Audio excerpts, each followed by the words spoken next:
Opinionated and now caffeinated. Wake Up Warchant is fueled by DeLuna Coffee. Come explore our world of coffee. Founded in 2014 by the Lemmix family, Ed, Courtney, and their son, Brett, DeLuna Coffee is Florida State through and through. The pursuit of the perfect blend of coffee beans is a 365-day effort for the family, but they'll always find time to tailgate for their Noles in the autumn.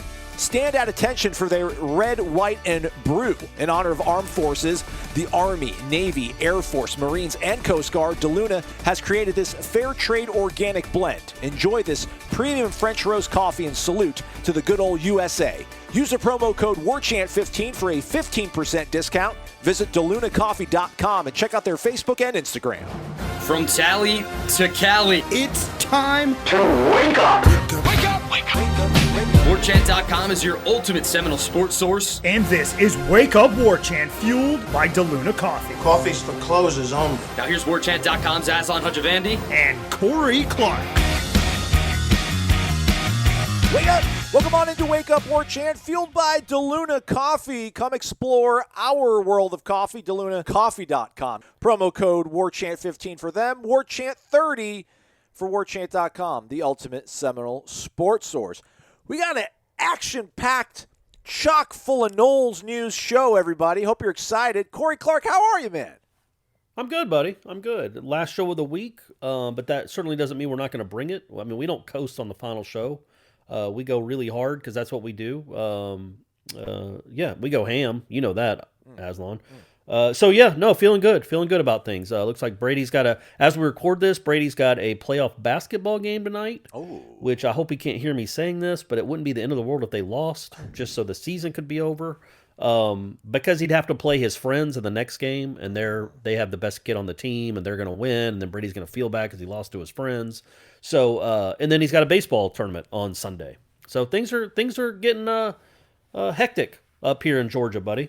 I was going to say, I like how you guys aren't a specialization family. He's always dabbling, depending on what season it is, but it's always baseball season in the Clark household, it sounds like. Well, his mom next fall Brady really wants to play soccer. He thinks it'd get him in good shape, and he seems to like it. But his mom, I can't dictate to Shanna to let him play soccer because the games are like soccer? 9 and. Well, she hates it. She just doesn't like the sport. And I'm not up here typically. I'm assuming next fall I won't be up here as many Sundays as I was this fall, so or Saturdays for that matter. So I won't be able to take them. So I can't really dictate to Shanna. Drive him 45 minutes, which is the drive, 30 to 45 minutes to go watch him play soccer at 9 in the morning. So, it is what it is. It's, but yeah, I don't want to just specialize. What if he ends up being an incredible like lacrosse player or highlight player? We got to try everything, man. Let's make highlight great again. Let's do that. Very great. Exactly right, man. I miss highlight. All right, so on the news front, check out warchant.com for the breakdown on Gabriel Harris. He's a class of 2023, so I think that means he's a sophomore right now. But he's from Thomas County Central High School in lovely Thomasville, Georgia, the Rose City, if I'm not mistaken, Corey. Mm-hmm. Grown man, though, despite the fact that he's class of 2023, which means he might be 16 years old right now. 6'4", 230-pound defensive end. Okay, so all right. And he's 16, right? So you never know what that body will look like in 2 years. But, yeah, that's a good starting off point. Does it say, is he from Thomasville or Central? He's at Central. He's at Central. Okay. So, hey, folks, I know many of you know this, but that's the alma mater of Charlie Ward, who had a pretty good Florida State career, as well as Ant McLeod and DeBrail Smiley. Yeah, there we go. Lesser known. Yeah, and I'm sure there's some other ones that I'm forgetting right off the top, but so Thomas County Central's done all right by Florida State. I feel like, I don't know if it was Thomas County Central. I think it was. They had a kid that went to, like, Brandon something. I think they ended up going to Clemson. The Florida State was trying to get not back in the day, like maybe 12, 13, 11. I don't know. I'll look it up. So okay, that's going on. Well, they had a Ray Drew. Do you remember Ray Drew, who ended up going to Georgia? Ray Drew looked like talk about a grown man at like age 16. I remember looking at him, and then Julian Chester Rock. There was another guy that just looked like a complete grown man, like at age 16, 17. It was crazy. But I do remember Ray Drew, but I don't think it didn't pan out for him, though, did it? No, it did not. Not football, anyway. Yeah. Okay, so that's recruiting. Check it out. Momentum going, bubbling, percolating. Florida State basketball, meanwhile, shot out Big Torsk. Poster on the Tribal Council. Doesn't like when we bury basketball. so I didn't mean to bury it underneath recruiting news, but they're not going to play Virginia Tech after all, but they are going to play Saturday. So let's rejoice in that, right, Corey? Yeah, and it's a road game. And, I was thinking about it. Like, they were supposed to play Virginia Tech again, at home on Saturday, which would have been their 16th game? And 13 of them would have been at home. Like, look, they're not playing as much as we want them to. They're not going to be playing the NCAA tournament at the Tucker Center. This team is 11-1 at home and 1-2 on the road. And I know these aren't real traditional road games. It's not like that place is going to be packed on Saturday. But you have to prove you can play well away from the Tucker Center, because last time I checked, the ACC tournament and the NCAA tournament will not be at the Tucker Center. So I think it's an important game in that regard. Number one, to see if you can build on what you did on Monday. But also, to play well and shoot well away from home is something you got to have confidence you can do when you start playing in March. So again, they're almost certainly in the tournament no matter what happens, unless a free fall happens. But you want them to go into the tournament with some confidence they can make some shots away from the gym they always play in. Let's get battle tested. Let's get forged in the crucible of other gymnasiums. I'm with you. Correct. I'm with you. Exactly right. There you go. Well said, Aslan. Yeah. This happened a few weeks ago. I don't think we mentioned on the show, but obviously you already know about it. But Nate Andrews coming back home, graduate assistant. Florida State also added defensive analyst Sabbath Joseph. So what a name. Strong name.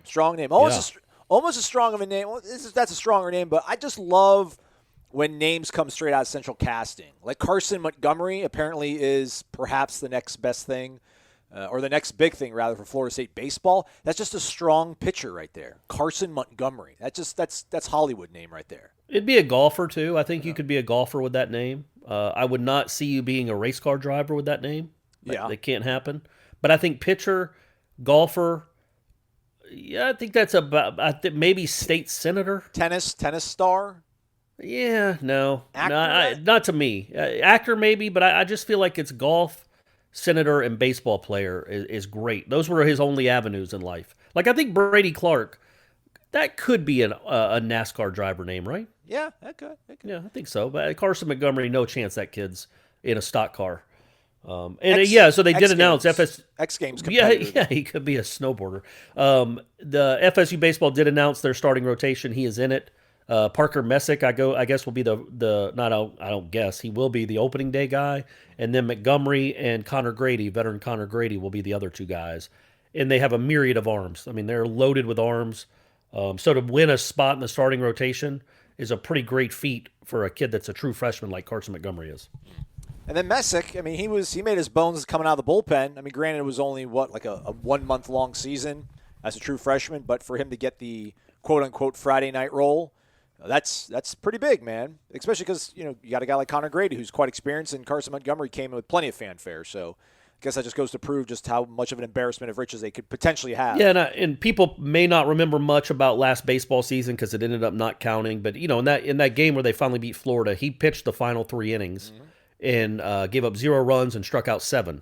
And, last time we all seem to understand that Florida's a pretty good baseball program. And to do that as a freshman, to wrap up the first win in forever by striking out 7 in 3 innings, kind of shows you he's got a little what for to him. But also, his catcher, Matt Nelson, told a really funny story about when he pitched against Texas Tech last year. And Texas Tech was number 3 in the country. Texas Tech knocked Florida State out of Omaha. Texas Tech's a really good program. And every time the animals in the crowd would start chanting K-time when Messick got 2 strikes on a player, on a hitter, the Texas Tech dugout would chant snack time. Because if you don't recall, Parker Messick wasn't a picture of svelte. Last year, he looks like he's lost a bit of weight. But last year, he was a little portly, a little chubby, a little stocky, I guess. Husky. Husky's probably the nicest term. He was a husky pitcher. Diplomatic. And so when he struck out one of the Texas Tech kids, he would he'd shake his belly at the Texas Tech dugout. And this is a true freshman in a big moment pitching against one of the best programs in the country. So again, he doesn't appear to have the mentality of shying away or shrinking away from the moment. So you say Carson Montgomery could be the next big thing, and he very well could. But this kid's a redshirt freshman, and he looks like he could be the next thing. Just the way he pitched when it mattered last year for that team was really impressive. Yeah, he's only dropped 10 pounds according to the official Seminoles.com roster. But Well, it was all from his face then. Look, it was a Zoom interview, so he wasn't like he didn't stand up and show us his stomach or anything, but he looked noticeably thinner just in the Zoom interview. Maybe it's all good weight. Maybe it turned into muscle. There we go. I did want to mention, though, back to the strong name, Sabbath Joseph, at least it's worth mentioning. I mean, we don't have to get into a long discussion on it. We got plenty of questions on the Renegade Express, but last season, Joe Bowen, fan favorite. Everybody loved Joe Bowen. Everybody thought Joe Bowen was Bill Parcells 2.0 or something when Harlan brought him down here with him. But he was the GA helping out with linebackers, which, however you thought the linebackers played last year, doesn't necessarily mean it's Joe Bowen's fault or what have you, but that's where they put their resources at with the GA. So Nate Andrews comes in. Nate Andrews will be your GA, but he'll be helping out with the defensive backs, which makes sense. Sabbath Joseph kind of goes into analyst role, makes phone calls to recruits, that kind of stuff. So you kept everything pat, no coaching staff changes, but at least, you're shifting some of your resources around. I mean, again, they're going to a 4-2-5. They're going to mitigate what the linebackers mean in this scheme, it seems like. So why not put a little more chips on the back end of things? And Nate Andrews was part of some great programs here. And for whatever you think about Jeremy Pruitt, at least got to hang out with him for 2 years on a coaching sort of role to absorb that sort of stuff. So potentially, there you go. Maybe some good news or some optimism, some fuel to the fire for a defensive turnaround, hopefully, Corey.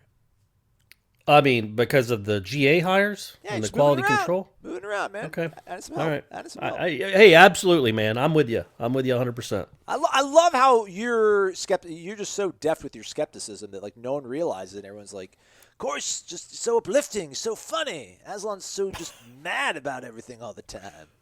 I feel like people that listen to this show enough know my stance on the defense. I feel like I've made that pretty clear. And these two hires aren't going to change my opinion much. I don't know how much impact you can have in those roles. It just look, everything needs to be better. It probably can't hurt, but I don't know if if Saban wanted to come as a GA or a quality control assistant, I promise you I'd be. You could hear it in my voice how excited I'd be. Okay, fair enough. All right, man. Let's get to it then. Let's get to the mailbag. It is called the Renegade Express. First question comes from our good friend, Drill Sergeant Porter. Wake up! I was wondering, when did we start putting Tomahawks on our helmets, and how did that start? I think it is awesome. Just like this podcast. Go Noles! Tell me you looked that up. I know you glanced at the questions ahead of time. Did you look up the answer to that? No, but I'm like doing it right now because I don't know the answer to it. I know it's been around since I've been watching Florida State. I would guess it would be a Bowden thing. Like maybe it started in the late 70s. But yeah, hopefully Aslan can find the actual year. But it's certainly been around since I've been watching Florida State football and remembering Florida State football. I mean, I like your optimism, man. I really do. You would think maybe go straight to the source, Seminoles.com. All it says is that Florida State, the gold football helmet with the spear, debut 76, Bowden's first year. And then on the back is a feature unique to Florida State. These Tomahawk stickers are awarded to players for outstanding performances in academics as well as athletics. So I guess we'll say 76 as well when the spears came, when Bobby came.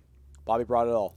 Yeah, it's not definitive, but I feel like we're going to use our context clues. We're going to use our just ability to think logically and say that was something that Bowden brought over as well. Everything good with the way this team looks aesthetically was because of Bobby. Yeah, man. You think about he obviously had the biggest role in Osceola and Renegade as far as like okaying it, and then the helmets. Yeah, man. He was a visionary. It wasn't just the offense. He knew what he was doing with the helmets too. All right. Let's see if we can do better on the second one then. It's Bradley Moss. Well, I blame you. You knew that question was coming. I don't understand why you wouldn't have looked that up and had a real answer waiting for him. Like sometimes, when a question's out there. Am I everybody's Florida State look-up guy? Yeah, I look at your absolutely. stuff up, but like, what, people are going to start, we don't have Google at our houses? And also, like, sometimes there'll be a question. It doesn't happen a lot, but every now and again there'll be a question that only Ira or Langston can answer. And I know in the past you've been known to even call them or text them and ask them the question so you would have an answer on the show waiting for us. We did that once. I'm just saying we could have worked. It could have worked with this Tomahawk question. I'm saying 76. Okay. NoleFan.org letting me down. I thought they'd have the answer there too. Just I can't win on this one. B. Moss, Bradley Moss 22, sticking with the uniform theme. Great. Any word on FSU doing a uniform refresh anytime soon? They've had these jerseys since 14. Personally, think they should go back to the old uniforms, garnet shade included. But if not, I definitely feel they can be tweaked a little for a more traditional look. White numbers, good start. Thoughts? Also, what is your favorite combo? Mine would be white tops, garnet pants. Anyhow, appreciate all the coverage. As always, go Noles. That is the correct answer. It's, people can say that it's subjective, but the best combination is white tops, garnet pants. It's not even to be debated. As for a uniform refresh, I thought, Norvell likes mixing in a couple things, but maybe he just wanted to go with what was already provided to him. He didn't necessarily want to go to Nike and be like, hey, give me this or that and the other. I'm all for doing something turquoise, though. I think I mentioned it before. I think you can get away with turquoise tops, gold pants. Sounds funky, for a game, but go with me. For a game, yeah. I mean, I think people like when the basketball team wears it. So, there's no reason you couldn't do it for a game. And then you explain its connection to the Seminole tribe, and you get that some publicity. So, yeah, I don't see why you couldn't do that. The answer is traditional. The home traditional uniform. That's the best. That's the best combination in all of sports. Much less the best one just at Florida State. It's the best one. It's a reason. I mean, hey man, it just works. Now, it's a lot better when it doesn't look like Boston College. So hopefully they can figure that out. And so their uniforms don't look like Boston College's and they look like their own. But, we'll see. I'm sure he'll do some things every now and again for the players. But I assume he means a refresh as in, like, actually changing the color of the uniform. I said, maybe tweak it or something. Well, make it look like Warwick Dunn's. Just go back to what Warwick Dunn wore. Yeah. Not just because Warwick Dunn was awesome, not because of the way they played with those uniforms. It just looks better. Go back to the Warwick Dunn, Charlie Ward era and just stick with it. Ride with it. That's all you got to do. Has Alabama changed its shade? Nope. Okay, just checking. Penn State? Making sure. Nope. Oklahoma? Florida? Nope. Florida. I know Florida wears a lot of different combinations, but the orange helmet still stayed the orange helmet. Yep. It would be nice if Florida State went back to what it was when Warwick Dunn was scoring touchdowns. That's my favorite of all the shades. I was thinking about this the other day. I think it was the Wake Forest game, basketball. Man, they never wear garnet. Like, garnet is probably the least worn uniform primary for the basketball team, I feel like. They're either in black or white. They never wear garnet. Garnet looks great. I think they wore. I think they wear garnet on the road some, right? I think they wore it against Georgia Tech. Well, maybe that's why then, because they're never on the road. They've only played 3 road games. That's right. Yeah, you don't get to see them. XDQ004. Wake up! I am planning on coming up to my first FSU spring game, and outside of the Wake Up Warchant tailgate, where are the must-go-to places to visit while I'm in town? As always, go Noles. Also, on that note, so Florida is having a spring game, but no fans, right? Right. That's what happening? Yeah. Okay. Right. Yeah, it'll still be on the SEC network. Okay. Where else should you go? There's no more po' boys. AJ's is done. I don't know what you grew up on. The Palace Late is Night still Library. up. Late Night Library's not there anymore. Gone. Sweet Shop, gone. Everyone's going to tell you to go to College Town, which probably is where to go. But I still think that's indicative of the fabric of this community, of this school, this university, of the alumni base. But that's where everyone's going to tell you to go. And I really can't tell you to go to the Palace. I know it's sacrilege. I'm sorry, but I don't know. I want to go to the. I don't want to go to the Palace. I want to go to the Palace. I think it's a better question if you come up during the actual season when we're out of this. And I think people will be more comfortable being around people, and places will be at capacity, full capacity. I think that's when we'll have better answers. Because I honestly don't know what College Town will look like. Yeah, I know what it will look like on a game weekend, before a big game, before the Notre Dame game, but I don't know what it'll be like in April. You know? It's a hard question to ask. I think people on the tribal council can give you better answers than we can. I don't think College Town has really lost any momentum.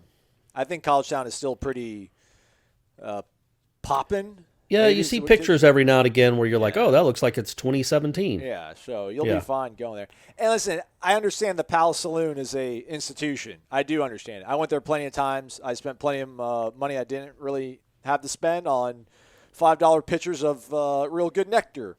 And I still think you can smoke inside of there, and that's the thing. I'm just like, can't do it. I mean, I probably would walk back. I'm not saying I'm above it.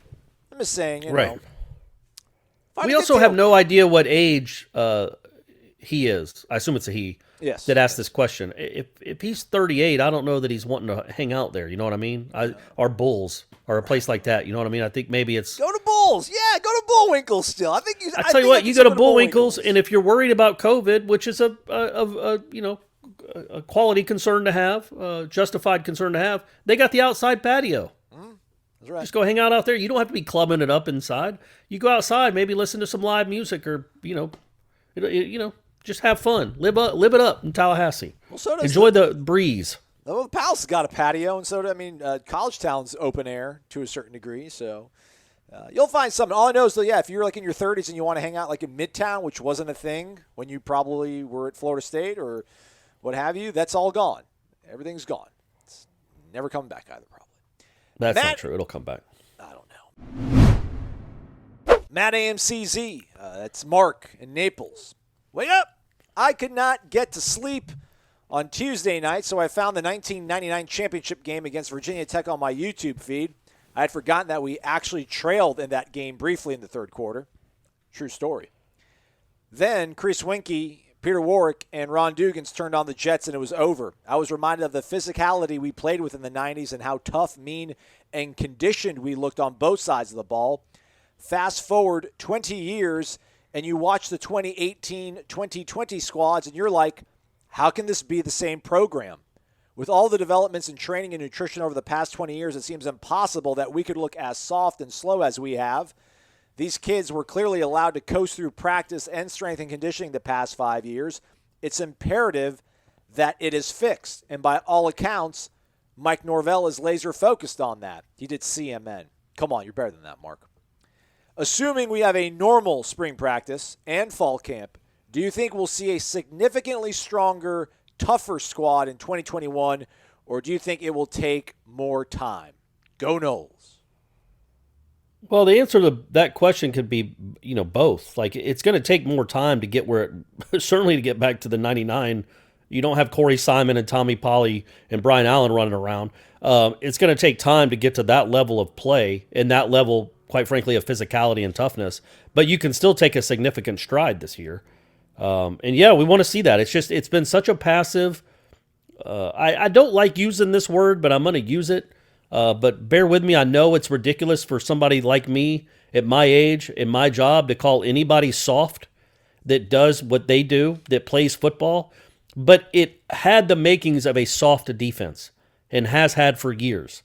And if they can just change that, just change the physicality and the mentality of this defense, the personality of it maybe is even a better word. And so it just doesn't seem so soft and passive and tackle catching, and it's actually delivering hits and looks like it's supposed, they're going to give up points. We got it. It's not an NFL squad. But at least if they looked like they were, if they made it, when the game was over, that team was like, man, that was a tough game. Those guys really play hard. Like Jordan Wilson said about the Memphis team. Jordan Wilson, the UCLA transfer that played against Memphis and Mike Norvell back 3 or 4 years ago, how he described the Memphis team. Wouldn't it be cool if you heard an opponent describe a Florida State defense like that? Like, yeah, they're not great, but man, do they play hard and they're physical. Like right now, they're not great and they don't play physical. So first step, play tougher, play stronger and faster.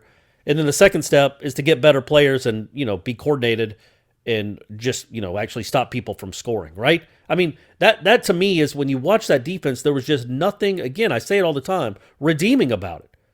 If they played hard and were just bad, at least they were playing hard. And it just never seemed like that was the case.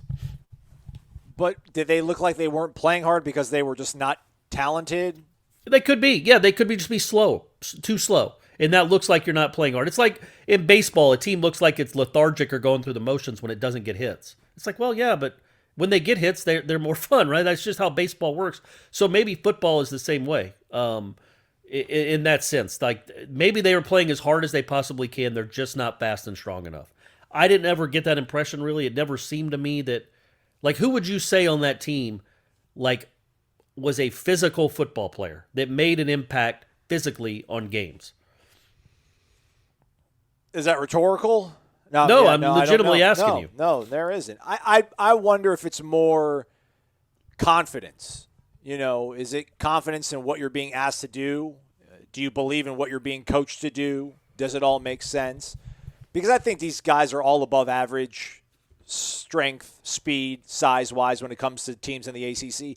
They didn't play anybody great last year. They didn't play Florida. They didn't play Clemson, you know, and they looked outmatched against, you know, Pitt, Louisville, NC State.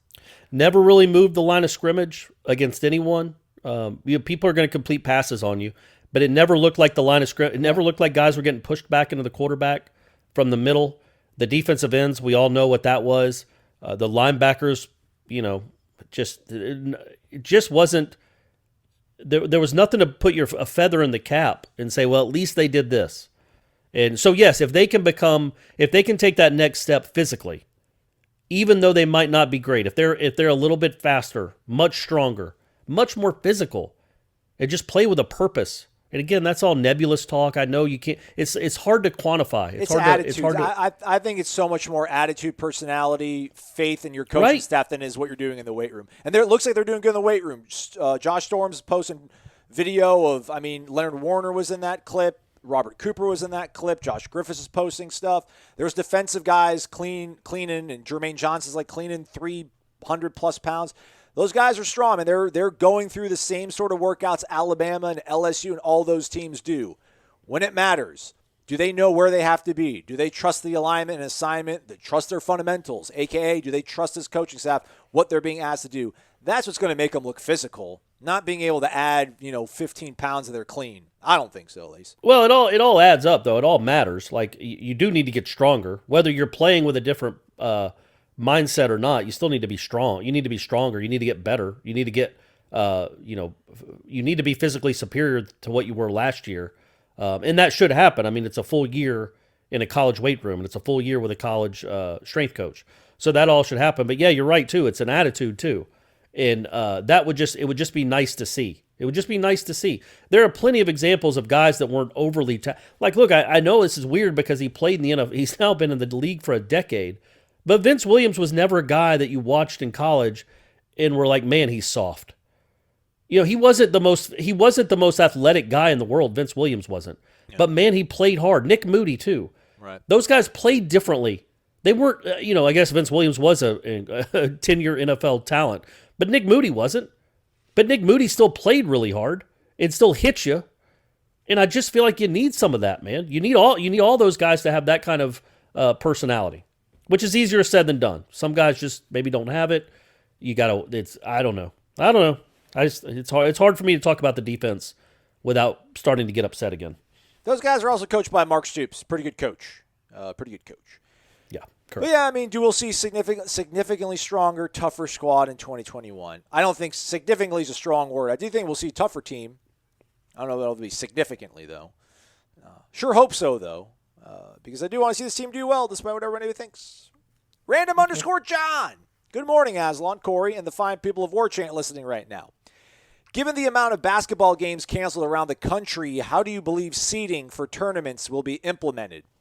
I feel a Royal Rumble-style match where the coaches are in a wrestling ring, and as they are thrown out, that is the order in which they are seeded.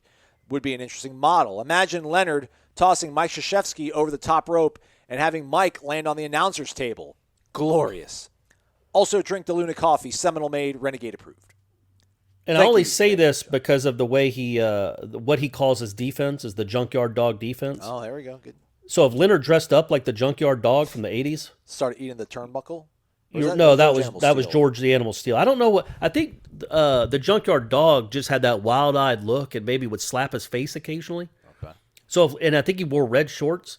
So if Leonard came into I don't know what Krzyzewski would wear. I mean, I don't know if he'd dress up from the 60s. He'd dress up like but then you try to think, so that would be great. Leonard's throwing him out and no problem. I do think Leonard and Krzyzewski are the two oldest guys in the conference. So there is going to be some challenges there when you're talking about a wrestling match. And going off the top of my head, I'm trying to go through the list of coaches that I feel like would be a problem for Leonard, though. Like Roy Williams is getting tossed. Roy Williams might not enter the ring. Krzyzewski will get tossed out very, very quickly. Brownell, he seems like a pretty big dude. Yeah. And he's young. Yeah. I don't think Roy's cagey, man. I think Roy's cagey. I think Chris Mack is dirty. Oh, yes. Like Chris Mack will hit you with the chair. Yeah. When you're arguing with the ref, Chris Mack's gonna either trip you or hit you with the chair. Eye gouge you. Yeah. Yeah. Capel might be the best athlete of the bunch. I mean, he played high level basketball at Duke. He might have played in the NBA. I don't remember. And he's still got to be in his 40s. Boston College doesn't have a coach, so they don't count. Tony Bennett, give me a break. Shout out to anybody firing their coach during the pandemic. I love you guys. Keep it up. Man, you guys care. That's all it comes down to. You guys care. Larenega's no problem. Capel's 46. Yeah. I felt like he and I were in college together. Not at the same college, but we were in college at the same time.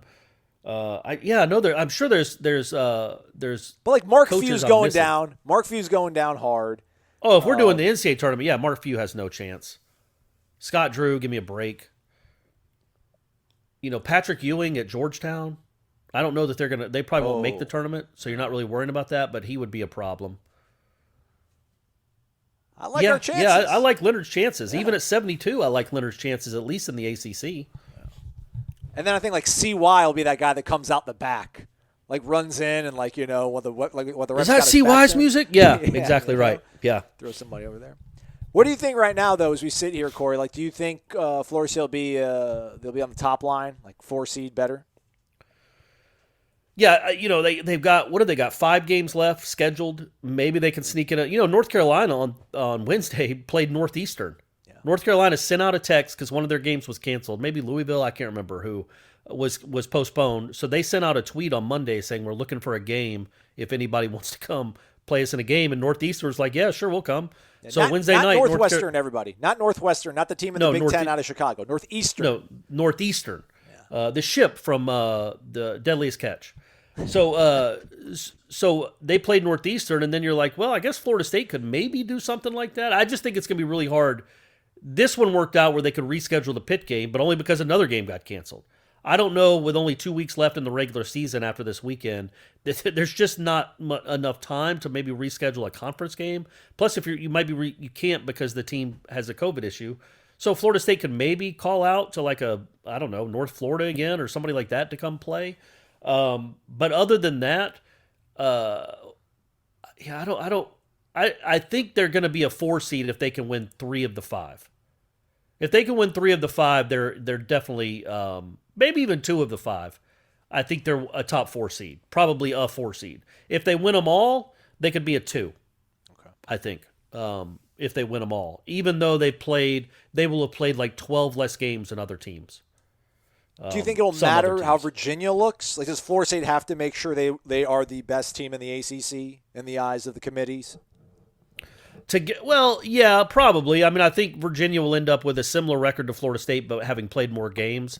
So, yes, that one game will count. I mean, they will look that Florida State beat them by 20, but you also judge the entirety of the season. And it's hard, man. They're going to be in a really weird spot to, how do you judge Florida State versus Wisconsin? Say Florida State, what are they, 12-3 now? Say they finish 15-5.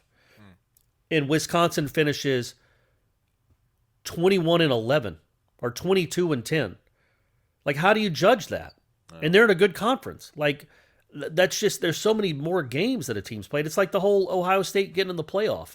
I think you might want to err on the team. You err with the team that played more games, which might not be fair to Florida State, but that's just life in 2021. I do think that I think 2 is probably their ceiling for the tournament. I think they're in the tournament already, especially if they win one more game and just don't fall off a cliff. But if they win 3 more games this season, I think they're definitely a 4 seed or better. Since we're Which is fair. I mean, the ACC's weak too. They don't have a lot of chances. What they have to do is avoid a terrible loss. They don't really get a chance for a good win. Since we're on the subject of basketball, just to hop in real quick, someone else asked a question. What's your take on the lack of national attention on basketball this season, or FSU basketball? I was surprised to see them out of the top 16 for the tournament this past week. Seems like people always underrate the program that Hamilton has built. I mean, to your point, though, I think it's the fact that they had 2 hiatuses of 10-plus days. Yeah, they had one break of 15 days and another one of 13 days. So that's if you add that up, that's a month of not playing. Yeah. So that's a reason you're out of sight. Now, when they came back and played the first time, they played really well. But then you have to think about what the committee saw. Florida State's last game before the break was a pretty ugly loss to Georgia Tech. And then they come back on Saturday. Now they were revealing. So that was the last time Florida State had played when they did their brackets. But even if they would have waited till Sunday to do their brackets and judge who should be in the top 16, Florida State had to go to overtime to beat Wake. So their last 2 games had been Georgia Tech, ugly loss, and then as much as you can have an ugly win in the ACC, an ugly win, you needed a bucket at the buzzer to tie Wake Forest. So I don't now, if they did it again after the Virginia game, yeah, I definitely think they're in the top 14. But when you've only played 11 games to that point, it's just hard. It's hard to judge. There is some of that to it. Like I'll be really interested next year, because this year Florida State was unranked, right? I think to start the season, maybe 24th in one of them, like the coaches poll or something. But they certainly weren't preseason hyped up to be a contender for the ACC championship. I know North Carolina was ranked ahead of them in the polls, which is crazy. But people used to look at and I wrote about this after the Virginia game. People would look at this program, and it felt like, okay, well, it's not maybe a fluke, but that's as good as it can get. And now, okay, Florida State was really good last year, but they lost their 3 best players, or their 3 most talented players. They're 18th. They're 18th. Florida State was? In the coaches poll, yeah. What were they in the AP? I don't know, man. Come on. Can we move on? It's basketball. Next question. Captain D. No, and by the way, that's what people are talking about, man. You'd rather talk about a defensive quality control assistant on the football team. I'd rather move on to the next question, because we're 40 minutes into a show and we got 8 more questions. But go ahead. Come on. Keep going. But what I was going to say is, no, hold on. The AP is the media. And that's what he's talking about when he's talking about nationally ranked or getting national respect. It's from the media. Trust me, coaches around the country, all of them, have a lot of respect for Leonard Hamilton. It's the media that is slowed on the uptake. And my point was, next year, I think, Florida State, even when they lose whoever they lose off this team, the media has learned its lesson. Florida State is now in the position where even after they lose guys like Patrick Williams or Devin Vassell or Scotty Barnes, people are going to pencil in Florida State as a top 15 program. That's what they've become. And I think that's happening slowly, but it is starting to happen. 21st in the preseason by the AP. But behind North Carolina. You know what I mean? Like, how's that happen? Well, like, didn't they have a whole bunch of burger boys? Yeah, but they always do. Like, North Carolina was awful last year. And you think that, like, those burger boys are going to be better than Raekwon Gray and MJ Walker. Absolutely, you would think so. But they're not. No, I mean, I think that's what's changing, though. No. I think people just assume now Florida State is one of the 4 best programs in the ACC. They need to be ranked in the top 15 every year. And I don't mean to diminish basketball here. But my thing is, like, when the tournament time comes around, I'm all in on it. And they're great. Like, they seriously are awesome. Like, they are the most – although the baseball guys are really fun on Thursday. Basketball players are the most fun guys to talk to that we get to. Leonard's one of the more awesome coaches to speak to. They're great. Everything they're doing is amazing. All the superlatives all really do justice for just how great this program has become. It's February, man. I'm all about the tournament. I think the way that college basketball is created – I don't know, the school was not founded to be a football school or a basketball school, but like the culture of the sports fan here, I can't live and die the ebbs and flows of like what happens in January. I just can't do it, man. And not that like I want to talk about a defensive assistant control guy, but I feel like talking about preseason. I feel it's almost like talking about preseason football to a certain degree. It's part of the culture change here, though. It's part of the culture change at Florida State. It's slowly turning into a basketball school. But yes, it's a football school. We all know that through and through. But it's starting to become a more passionate fan base towards this sport. Still not anywhere close to football and never will be.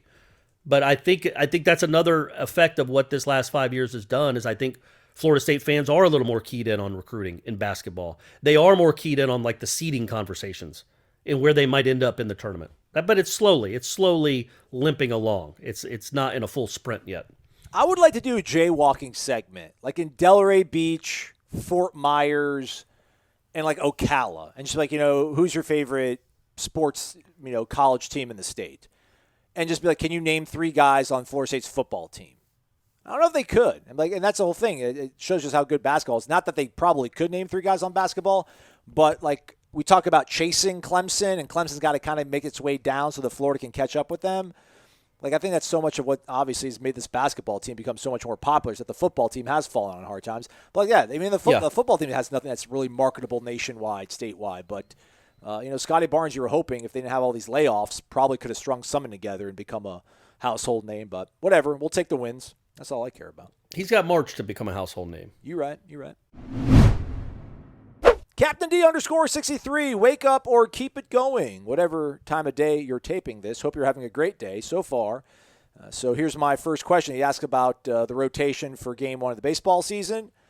Messick, Montgomery, and Grady. Second question, besides offensive line, this is funny. Second question, besides offensive line, what position needs to improve the most going to spring? It's not Groundhog Day, Daryl.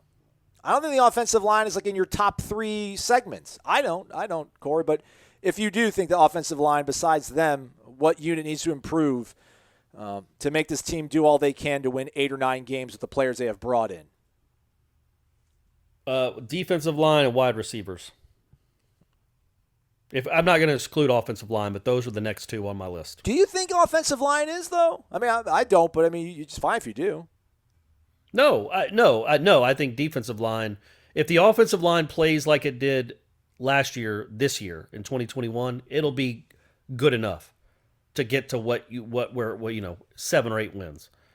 I think it's good enough right now. It needs to get better, of course, to become a championship line, but right now it's good enough. The defensive line was horrendous, and the wide receivers were awful. So both of those, production-wise anyway, let's just say, maybe they played really well and they just get the ball thrown to them. But they won all their one-on-ones. Just they couldn't quite get the ball wouldn't be thrown their way. Either way, those have to be much more productive in 2021. You got to win the line of scrimmage, man. And really, your defense can't be good at all if you're not good up front. There's never been a good college, high school, NFL defense, Pee-wee, that hasn't been good up front. It's impossible. When you're good up front, it makes everybody better. It's like having a great point guard in basketball. When you have a good defensive line that can stop the run or at least slow it down and get a consistent pass rush, that changes that changes everything. So to me, moving forward, that's always going to be the most important position. And offensive line is second. But right now, because of the way it seemed to flip this past year, I would say defensive line is a much bigger issue even than the offensive line.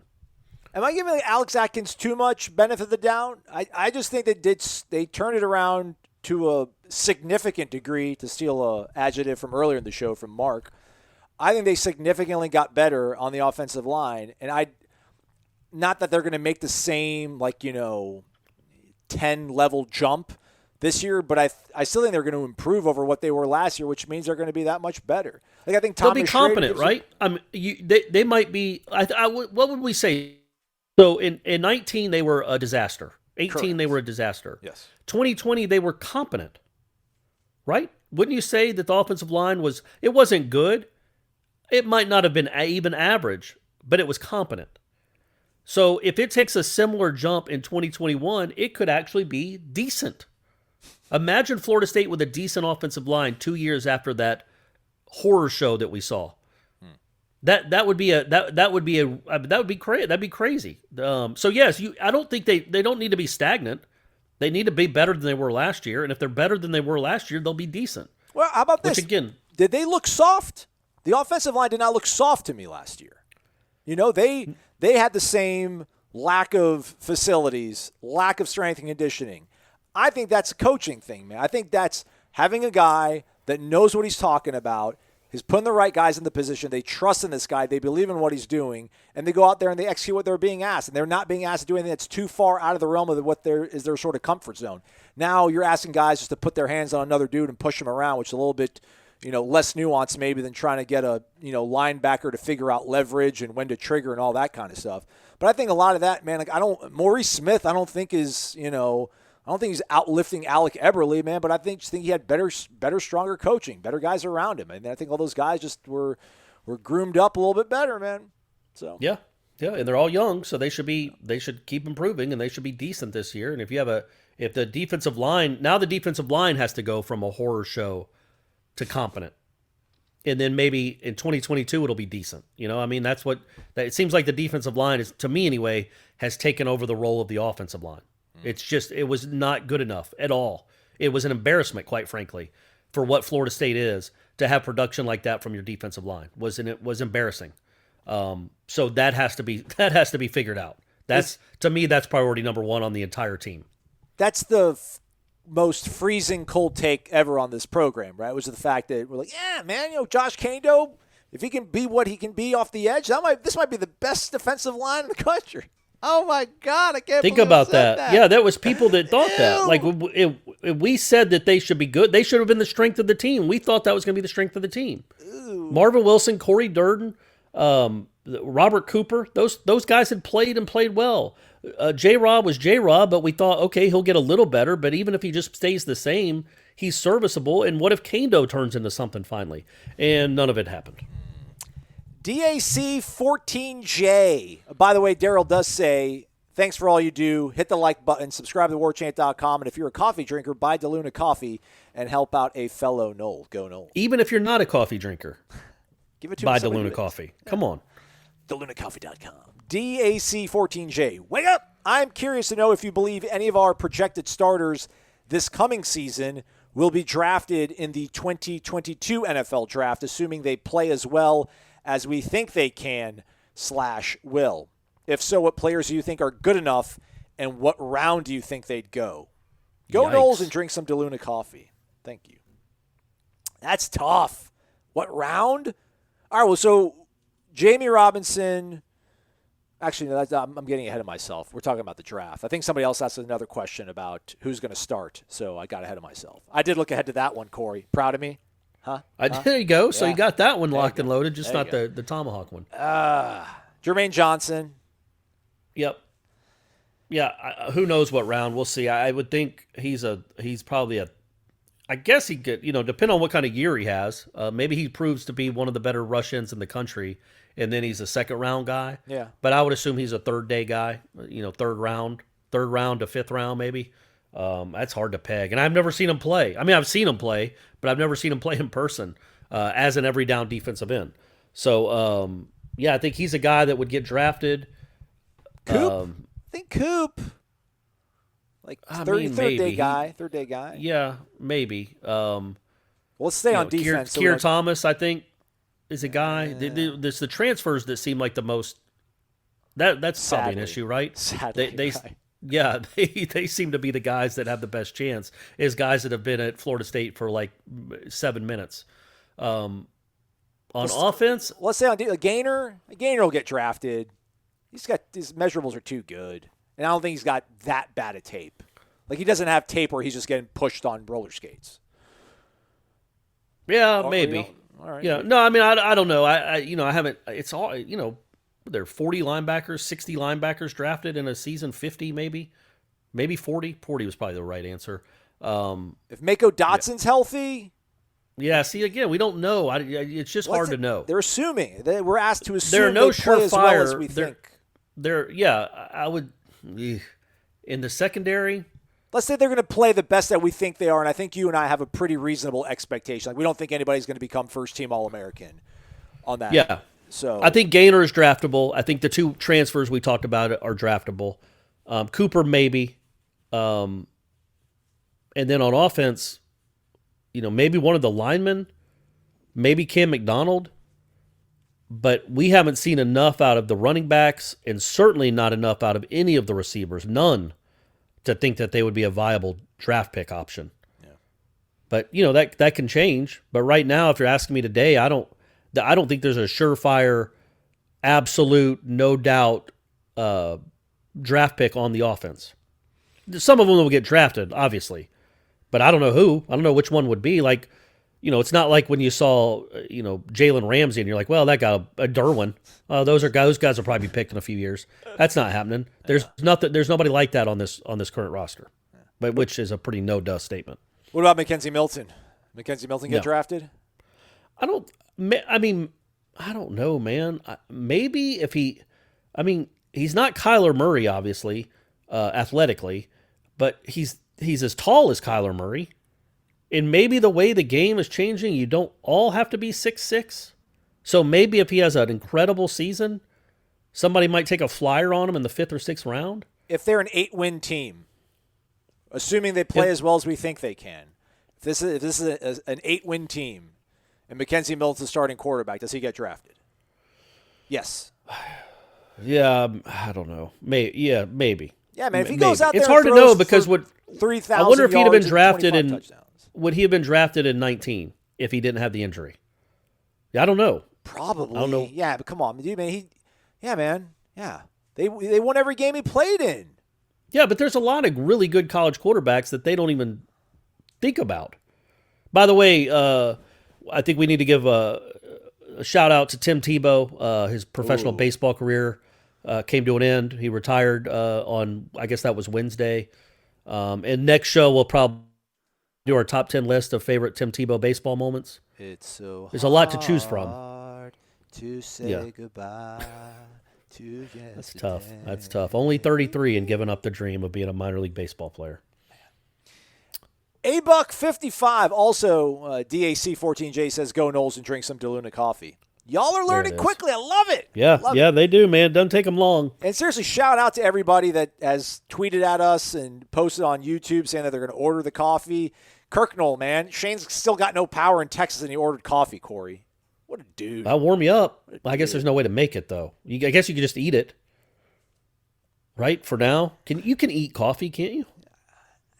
I don't know. I don't know the grinds and stuff. I don't know if the body can process all that. I don't know. Can. Well, we can explore that next time. Yeah, that's $1.55. We got 4 more at the hour. Well, not the hour mark. 51-minute mark. It's fine. $1.55. Wake up, fellas! After listening to last week's Renegade Express and the discussion on favorite single individual performances during the Dynasty, one game comes to mind. Bowden Bowl 2, number 4 FSU, number 10 Clemson, Chris Weinke, 521 of the team's 771 total yards as they routed and embarrassed Clemson.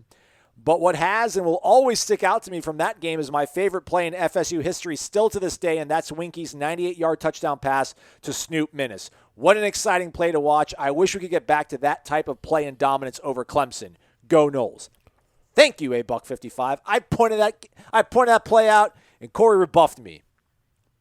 Well, it's just because it's a very memorable play. It was a great play call, design. Mark Richt was good at his job.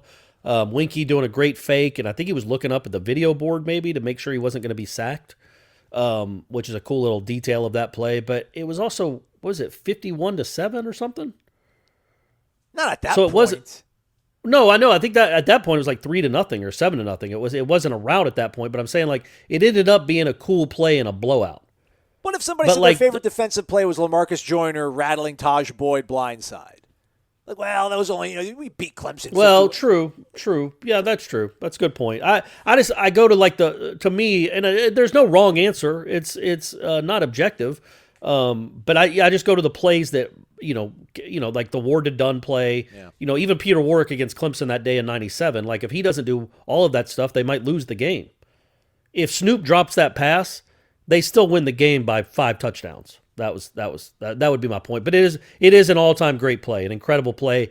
I don't know that I've ever seen maybe the Florida State Louisville game from this year, but I don't remember ever seeing a play where a guy caught the ball ran 60 yards and you never saw a defender in the picture. Right? It looked like it was, literally nobody's on the screen for the whole time. I don't know that I've ever seen another play quite like that one. I think for me, it's just I don't remember seeing anything like that. I mean, like Charlie's throw to Warwick Dunn was fantastic, but like, I mean, it was a rollout pass and he nailed the guy and Warwick Dunn did Warwick Dunn things. Like I never saw a quarterback just kind of turn his back to the line of scrimmage and tuck the ball against his hip for what seemed like 3 seconds. It was like, what just happened? I didn't even know that. I've always wondered. It's such a good fake. It's amazing. That I wonder if before the game they tell the officials they're going to run a play like that. Because think about all the inadvertent whistles we've heard over the years. Like, what if Joe Blow from the side judge blows his whistle because he just saw a running back dive in the line and the pile not move? You know what I mean? I think maybe you have to give them a heads up, like, hey, we're gonna really sell this fake, so don't blow your whistle because Weinke's still gonna have the ball. We had Rick on that War Chat last year. I should have asked him that. I really am curious about plays like that. When it's such a great fake, but it's so dependent on the fake. If the officials need a heads up, so they'll know not to blow the whistle too soon. Like, to your point, though, like if he did look up at the Jumbotron, I wonder if they would not have called that play if it was in the other end zone. So I think at that time we didn't have 2 screens. Or maybe we still did have 2 screens. But I know the one that was behind the Chiefs was so small. So I wonder if they would not have felt comfortable about doing it in that end zone. And you never know, I thought he was I thought they did it from that end zone with the big video board. I'm trying to think of it now. You're right. No, I think you're right. You're right. I'm all tied up. I'm sorry. It's all right. It's a great play, an all-time great play, all-time memorable play. Georgia Knoll 92. Way up. And that wasn't even the most yards that Weinke threw for in a game that year, I don't believe. I think he threw for like 536 against Duke and 490-something against Miami, 494 against Miami. It was a good reason he won the Heisman. These are all questions for you, Corey. I'll look it up in the meantime. I'll look it up. I'll look it up. Get ready. You got to answer questions. It's Georgia Knoll 92. Wake up. Corey, in regards to one of my questions last week about assembling the basketball team using players from the last 15 years, I am surprised that you did not mention Mr. Clutch himself, Michael Snaer. Because that guy, when we needed it most, came up big at Cameron or against Tech. He had 6 buzzer beaters in his career, not to mention he was probably the best at doing those little runners in the lane. I don't think I've seen anyone play for us that could do it the way he did. I'm a big over-under person, so I like to ask those questions, but I won't ask them a lot since I know you guys do a lot of them when the season comes along. My 2 questions this week, again, one football, the other about basketball. Which one do you want first, Corey?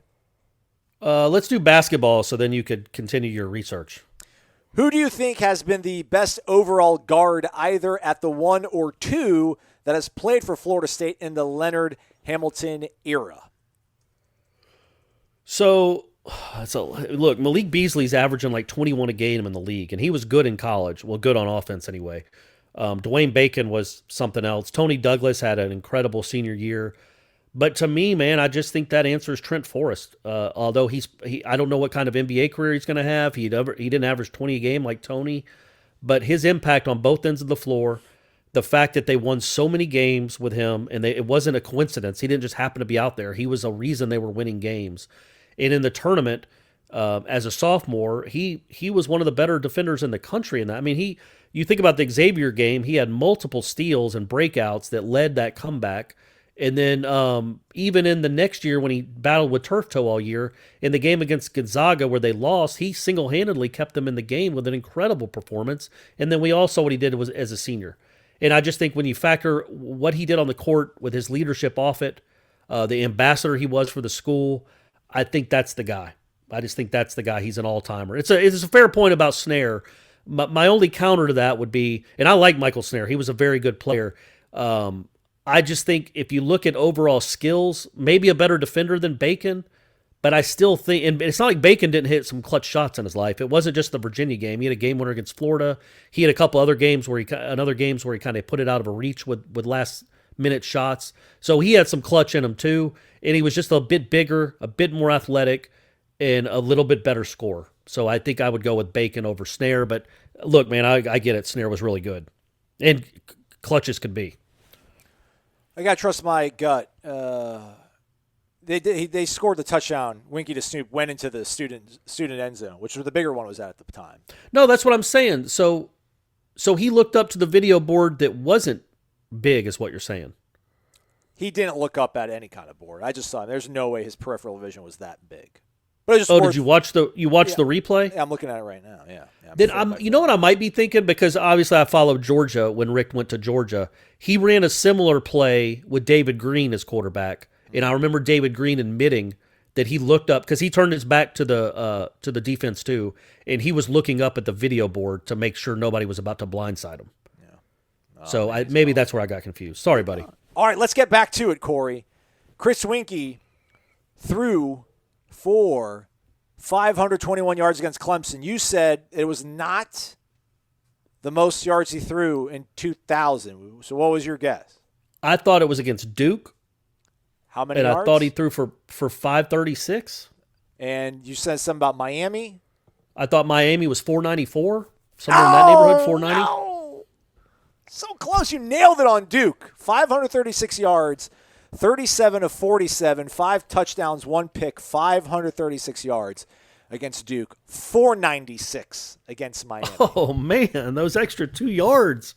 Atrus Bell, come on, man. Get those extra 2 yards. Or, you know what I mean? Or I guess he got 2 extra yards. Yeah, and I think that Duke game, if I remember correctly, it was just like FSU screwing with Duke. Like, I think Weinke might have they might have called like 20-something pass plays in a row to start that game. Just overwhelmed them. It was something ridiculous. Like, they just threw every down. Why not? But, they threw for 536, so it worked, and he didn't even play the fourth quarter, I bet. All right, and then the other question, I can maybe look that up. Over under, Lawrence Toafili rushes for 800 yards and 7 touchdowns, and the secondary as a unit combines for 11-plus picks on the season. Under on that. Under on the 800 yards, but over on the touchdowns. Okay. I don't think they're gonna have a feature back, so I don't see Toafili running for like 60 yards a game, which is what that would be, 70 yards a game. I could be wrong. He might run for 1,400. He might be the truth. But I do think he's going to rip off some big ones, and I think he'll score more than 7 touchdowns next year. I do not foresee that secondary intercepting 12 passes. That's a big number, man. It is. A big number. Miko better play and show him what's what. Show him how to catch a ball. Are we gonna do this? Are we gonna do this? Play by play. Weinke incomplete. Complete to Minor. Complete to Robert Morgan. 71-yard touchdown. Play the fight song. Weinke pass. Touchdown. Anquan Bolden. So that's 8 in a row. Did they do an onside kicker? Duke just went 3 now. This is so small on here. Shout out NoleFan.org. Weinke incomplete. Complete. Travis Minor rush, no gain. So that was 14 in a row. They started the game with 14 straight passes. Yeah. Yeah, that's crazy. I mean, it's not when you got Anquan Bolden and well, I don't know if Javon Walker was playing at that point because he'd gotten hurt, but you know, you had a pretty favorable matchup with your wide receiver against their secondary. Jeff Chaney, 8 catches. Travis Minor, 7 catches. Robert Morgan, 4. Atrus Bell, 4. Snoop, 4. Anquan, 3. Javon Walker, 3. Talvin Gardner, 2. William McCray, 1. Nick Maddox, 1.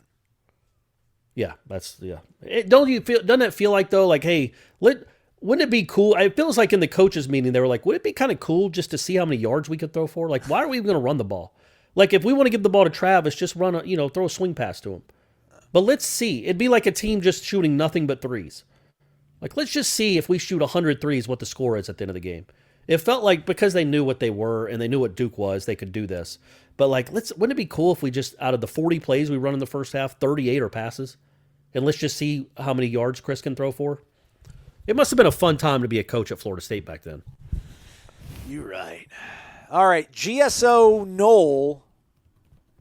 Let me see here. Guys, coming to you straight out of the borough. Is that Greensboro's airport code? That could be. It seems like it might be. Let's see here. It's GSO is the Piedmont Triad International Airport in Greensboro, North Carolina. It all makes sense now. Number 1, he was the one also that asked about the lack of national attention, so we'll do questions 1 and 3 from him. One, if you could jump in your time machine and go back 7 or more years and get an FSU basketball player to bring back and add to this team, who would it be? He says Bobby Sura or Edwards. Oh man, yeah, those would help. Yeah, man, I would. Bob Sura, I don't know that he fits on this team, and he's an all-timer. He's a great player and was fun to watch, but I don't know that he would have been cool playing 23 minutes a game and only shooting 8 times. That didn't seem like that was part of what he wanted to be, but he was such an all-around player that he could have probably made that work. But I'd really like to see Edwards in this era because he could shoot threes. He was a bruiser, kind of a big dude, a little bit thinner than Raekwon Gray, but kind of a similar game to Raekwon. Better rebounder probably, but I would think you'd take Edwards for what this team is already. I don't know that you need. Yeah, you need a Sura. That's hard to answer. I don't know. That's too hard to answer. I don't know, man. Tim Pickett. Just want to see somebody slap the court like old time's sake. They bring Sarge back. I like Bernard James. It's not nothing. You need a glue guy, you know? Yeah, he's a guy that doesn't need the ball a lot, but will go swat everything he can and get rebounds for you. He'd be a good addition to this team. But Sura and Edwards were both obviously they would help the team immensely. I just wonder about Sura when your chemistry is so well. And I'm not saying I don't know anything about him. He might have been an incredible teammate. Just when you watched him play, I don't know that it fits in with the current the system that Florida State has. The behind the back, the shooting all the time, even when he's not hitting shots, he just kind of shoots them way out of slumps. Would he be able to play without a T-shirt on underneath his jersey, though? Would he be able to? Probably not, adapt? but I like that look. I don't know why more people don't do it. I've always liked the T-shirt underneath the tank top look. I didn't realize. I just looked it up. I read the game story on Noles Fan. It doesn't say how many passes they threw in the first half, but it was the week after the Miami game. So they had just lost on Weinke had thrown for, what did you say, 496? But they had lost. They were angry. They had dropped out of first place, and they're like, come and get you some, Duke. Yeah. And he threw for 446 yards in the first half. Good Lord. He threw for 446 and a half. Come on, man. That's got to be a record. That's got to be close to a record. I mean, if it was a record, we'd know. He could have thrown for... I mean, that's crazy. They were up 42-0 at half. Yeah, they were just angry. And they're like, you know what? Screw this. We are throwing every down, and we're going to punt them into the sun. All right, one last question from GSO Noel, then we got one final one from an oldie but a goodie. I understand that Mike Norvell has had a significant hill to climb. I wonder if that's pun intended, hill to climb, related to in-state recruiting. But do you think it just got more difficult with Gus Malzahn going to UCF? No. Again, it's. I don't know that Gus has done enough that you would be like, okay, I'm going to go. He's better for my career than Mike Norvell would be. Like, I don't know that his name resonates like that and rings out like some other coaches would. But also, and this is no offense, I'm sure we have listeners that go to UCF or went to UCF. No matter how many national championships they claim, and everybody's really happy that Florida State has 2 of their former guys, UCF isn't Florida State. In the tradition and the history and the college football atmosphere that you get at Florida State, it just isn't. So Florida State offers something that UCF can't. So, I don't foresee Florida State losing a lot of recruiting battles with Central Florida. And quite frankly, you kind of don't want to be in a lot of recruiting battles with Central Florida. You want to be in recruiting battles with Georgia and Florida and Clemson. That's the kind of caliber you're trying to go for. But I just don't foresee UCF being a big, with Malzahn there, becoming a destination for 4- and 5-star recruits, which theoretically is what you need to be recruiting. I mean, maybe a running back would want to go play for Malzahn, but then it's like, you got Warwick Dunn, you got Dalvin Cook, you got Cam Akers, Well, look, and your fan base is bigger. You're more relevant even when you're bad. Like, people care more. It just, again, it would be like wanting to play for UCF women's basketball as opposed to UConn. Like, people just care more at UConn than they do at UCF. I don't. Now, quite obviously, Florida State football isn't on par with UConn's women's basketball, but it means a lot more to the Florida State fan base, Central Florida fan base. It just does. It's more football. Florida State football is on a different level than UCF football, traditionally, historically.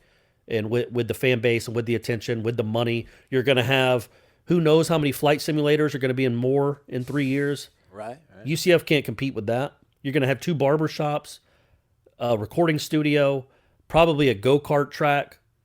UCF's not going to have any of that, man. Live animal sacrifices, just, you throw sharp objects at random animals. Practice. Well, I don't know. We don't have to go there. I thought it was just going to be a zoo. We're not killing animals. Well, That would be cool. Wouldn't it be cool if you had a zoo in your football? Like just a couple... like exotic animals, like a leopard or two or something? Like a leopard and an orangutan. Okay. Yeah, man, like a snow leopard. Those are easy to get, right? Yeah, like a Just panda. find you a couple snow leopards, throw them in there. A panda? Are you kidding me? You would literally win every recruiting battle that you were in if you told Joe Smith, the 5-star linebacker, look, and on Thursdays you get to cuddle with pandas. You do, and you get to feed koalas. That's Friday. So Thursday you get to cuddle with panda for 15 minutes, 20 if you had a good game the week before, and then koalas you get to feed them as many eucalyptus leaves as you want. They're not doing that for you at Alabama. Ooh, have fun recording your rap album that nobody's going to hear, but you actually get to pet and hug a panda. Man, you can't compete with that. Can't, man. Last one, tennis ump. It's been a long time. Speaking It of has been, yeah. of the more facility, football and facility, there is a scheduled meeting on Friday. Board of Trustees is expected at some point. David Coburn, athletics director, will have to make some sort of presentation about the state of affairs for athletics, probably talk about some financials. It's possible that maybe some conversation comes up with football-only facility, or Irish FL will be on top of that if anything does come out. So do stay connected to the website. Last question, Corey. We did it. We made it. Hey, speaking of tennis, though, we want to give a shout-out real quick to Ira and Stephanie. That's right. Their first tennis match as a partners is later on tonight, Friday night. That's right. In Tallahassee, where everybody send well wishes their way. Hopefully they won't be too nervous, and it'll be bad news for whoever they're playing. Should we say what time and where if people want to go out and root for Ira and Steph? Stephanie would love that, like that. She won't be nervous enough, but to have actually people out there watching her. No, we won't do that, but we will give you an update on Monday's show about how they did. Big season opener for those two. There we go. Also, 6 o'clock, I had it pulled up. I should have let everybody know what opening day was. 2 p.m., not even close, Aslan. Saturday, 2 p.m., baseball. 4 p.m. Yep. basketball Saturday. There you go. 4 p.m. Saturday at Pitt. Fun day. All right, here you go. Last one. Tennis ump. Welcome back, man. Wake up. Here's that question. Of the 8 transfers, how many do you think will be starting at some point in the season? Feel that this was a very critical move by Norvell to get some instant upgrades and a very smart decision in my mind. Thanks. 7. Yeah. Okay. I think the DBs, they might be... 6. I don't think DJ Williams will start. I don't think the running back will start. And I don't think Jarquez will start. I bet he could start at some point. Like they could be interchangeable with due to injuries or something. But you're probably right. I think I'd set the under at 6, over under at 6. Okay. And I think that's a good number. You're right. I probably overshot it a little bit, but I'll stick with 7. I do think that there will be a game that I think from last year and this year, I think you might have 10 or 11 guys that are transfers that start for you. If you're talking about Fabian Lovett and Miko Dotson, Jordan Wilson maybe. I mean, Devontae Love Taylor. Devontae Love Taylor counts. Yeah, it might be 12 or 13. They might have a game where 12 of the 22 are non-Florida State recruits. Yeah. I mean, Parchment is on campus, Kansas wide receiver. Yep. Expecting him, so... yeah, man, that's okay. This is why you should have a bit of confidence that things can turn around because there are going to be just so many different people, man, and a lot of them that have proven themselves against other elite athletes. So we shall see. But again, 2 p.m. Saturday, Hauser opening day for Florida State's baseball team. They'll then do a doubleheader on Sunday. First one's at 11 a.m. They both will be 9-inning games. And then 4 p.m. at Pitt, basketball team. And yeah, man.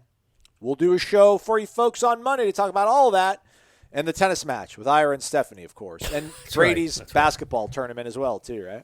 And his baseball tournament. A lot of stuff going on. With so much to talk, that's going to be a super-duper size show. There we go. Almost as long as this one. Have a great one, everybody. He's Corey Maslon. Thanks for listening to Wake Up Warchant, fueled by DeLuna Coffee. Warchant.com is the ultimate inside source for FSU football and recruiting.